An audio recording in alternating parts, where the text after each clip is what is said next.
Dans ce quartier commerçant, le client ne court pas les rues. Mais faut-il vraiment s'en étonner à 1h du matin? On a l'enseigne et la vitrine. Et les téléphones dedans. Qui sont allumés.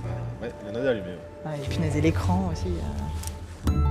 Pourtant, des vitrines sont encore aguicheuses, des réclames font de l'œil, des lumières brillent. Mais eux, c'est à l'intérieur, mais c'est dingue ça. Quelqu'un aurait-il oublié d'éteindre en partant? Rien que sur une petite rue, dans une petite rue, on en a 1, 2, 3, 4, 5, 6, 7. On en a 7 déjà et on n'a pas fini. On en a encore à voir là. Donc on se rend compte de ce gaspillage d'énergie qui sert vraiment à rien. Quel intérêt à cette heure-ci de voir des lumières? Qui va aller faire les boutiques, regarder les vitrines? Ces militants écolos ont donc entrepris de recenser périodiquement ces lumières qui brillent dans le vide. Il y a un panneau publicitaire, là ça fait le deuxième panneau publicitaire. Il y a 10 ans déjà, le clan du néon jouait les commandos anti-gaspi, armés d'une simple perche et d'une bonne dose d'espièglerie.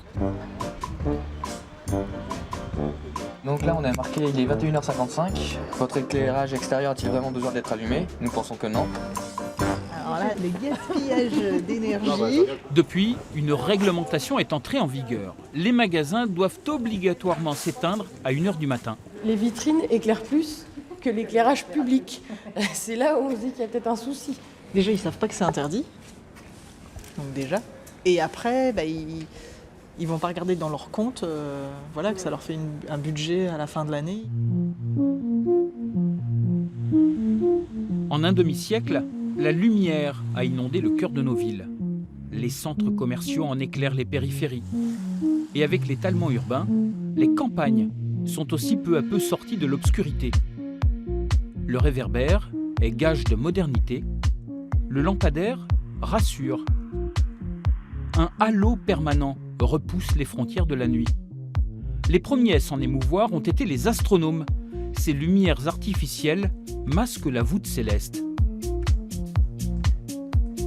J'ai créé ces cartes de pollution lumineuse, d'abord pour un usage perso, parce que habitant dans une zone très fortement impactée par la pollution lumineuse, je souhaitais arriver dans des endroits où j'avais la garantie de ne pas être embêté. Frédéric Tapissier se base sur le taux d'artificialisation des sols pour établir ces cartes. La pollution lumineuse progresse de 1 à 2% par an. Partout où l'homme s'installe, s'allume une lumière.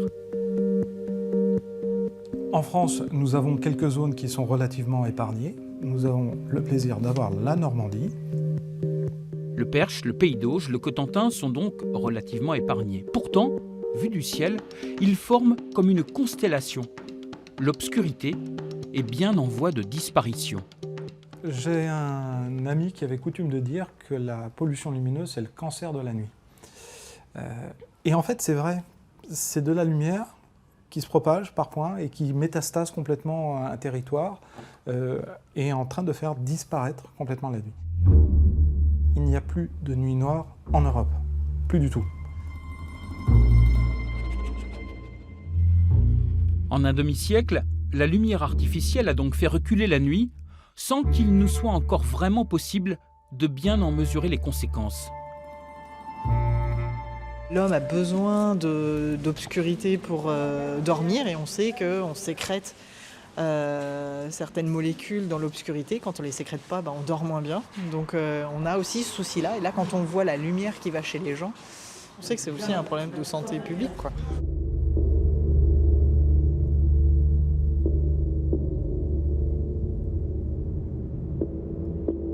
Le peuple de la nuit est fascinant, autant que méconnu.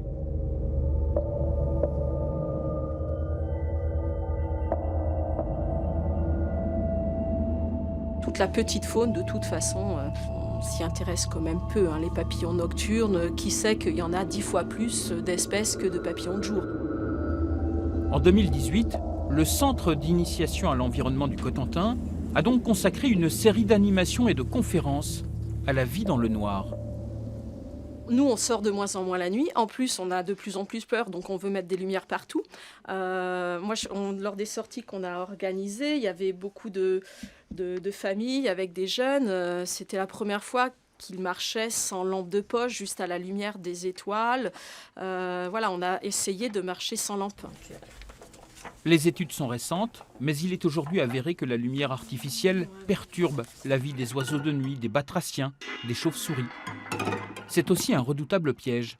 Au printemps, 150 insectes meurent d'épuisement toutes les nuits devant chaque lampadaire. On dénombre 11 millions de points lumineux en France.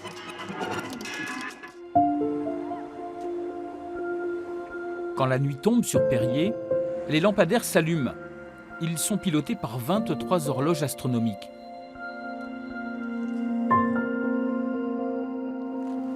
Donc voilà, la fameuse horloge astronomique.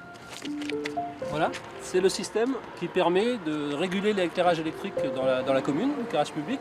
Et à 23 h, l'éclairage s'éteint et redémarre à 6 h du matin. Quand en 2012, le conseil municipal a entrepris de remplacer les 440 candélabres, c'était d'abord dans le but de réduire la note d'électricité. Mais sur les conseils de l'Association pour la protection du ciel et de l'environnement, Périers a choisi d'orienter et de canaliser la lumière. C'est-à-dire qu'avant, on éclairait un peu tout un environnement autour de candélabres, la route, mais aussi une partie de l'extérieur du ciel. Là, tout est orienté vers le sol. Il n'y a rien qui éclaire, le ciel n'est plus éclairé du tout. Quand on est un oiseau, qu'on est au-dessus du réverbère, on ne voit pas, on est dans la nuit. Les nouvelles ampoules LED diffusent une lumière douce d'une dizaine de lux, jusqu'à l'extinction des feux. On a retrouvé des chouettes en ville, des vraies chouettes, des hiboux quoi. Et ça, c'était quelque chose qui n'existait plus? Moi, je me souvenais pas les avoir entendus depuis longtemps, quoi. C'est chouette, hein.